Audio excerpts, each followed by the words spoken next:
Hi guys, இன்றைக்கி எங்கள் ஊர் குலதெய்வ கோயில் திருவிழாவில் நிலாக்குட்டிக்கு மொட்டை அடிக்க போகிறோம். அது தெரியாத அந்த அம்மா சுற்றிட்டு இருக்காங்க. மொட்டை அடிக்கிறவங்க ஒன்றும் வரல, அதான் நிலாக்குட்டி வெயிட் பண்ணிகிட்டு இருக்காங்க. அவங்க வந்தோடனே மொட்டை அடிச்சிடலாம். மொட்டை அடிக்கும் போது அவங்க என்ன ரியாக்ட் பண்ண போகிறாங்கன்னு எங்களுக்கு ஒன்றும் புரியல. குலதெய்வ கோயிலுக்கு பொங்கல் வச்சுட்டு நிலாக்குட்டிக்கு மொட்டை அடிக்கலாம் வாங்க ஃப்ரெண்ட்ஸ். இதுவரையும் நம்ம நிலாக்குட்டிக்கு பிறந்த முடி எடுக்கலை. இன்றைக்கி தான் ஃபஸ்ட் டைம் எங்கள் குலதெய்வ கோயில் திருவிழாவில் பிறந்த முடி எடுக்க போகிறோம். அதுவும் தாய் மாமா மடியில். அவங்க கூட எல்லோரும் நாங்கள் சுற்றி இருக்கிறதுனால அவங்களுக்கு ஒரு மாதிரி இருந்தது, என்ன பண்ண போகிறாங்களோ நம்மளை அப்படின்ட்டு.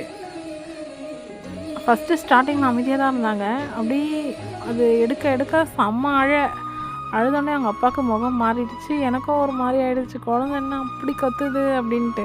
இது வேறு திருவிழாக்கு எல்லோரும் பால் குடம் எடுத்துகிட்டு வந்துகிட்டே இருக்காங்க. அவங்க வரத்துக்குள்ளே எடுத்துடணும் பாப்பாவுக்கு. அவங்க வந்தால் இன்னும் க்ரௌட் அதிகமாகவும் குழந்தை இன்னும் ஹைப்பாகி கத்த ஆரம்பிச்சிருவாங்க. அதனாலேயே எங்களுக்கு ஃபைனலாக பால் குடம் கிட்ட வரத்துக்குள்ளே நிலாக்குட்டிக்கு மொட்டை அடித்து முடிச்சாச்சு. அவங்களும் செம்மையாக அழுதுட்டாங்க. அதுக்கப்புறம் கொஞ்சம் நேரத்தில் சமாதானம் ஆகிட்டாங்க. மொட்டை அடிக்கிறதுக்கு முன்னாடி அவங்க மாமாவோட ஒரே ரீல்ஸ்லாம் பண்ணிகிட்டு இருந்தாங்க, அழப்போகிறோன்னு தெரியாமலே. ஃபைனலாக பால் குடம்லாம் கிட்ட வந்தோடனே சாமிக்கு அபிஷேகத்தை பார்த்துட்டு வீட்டுக்கு கிளம்பியாச்சு. Bye friends.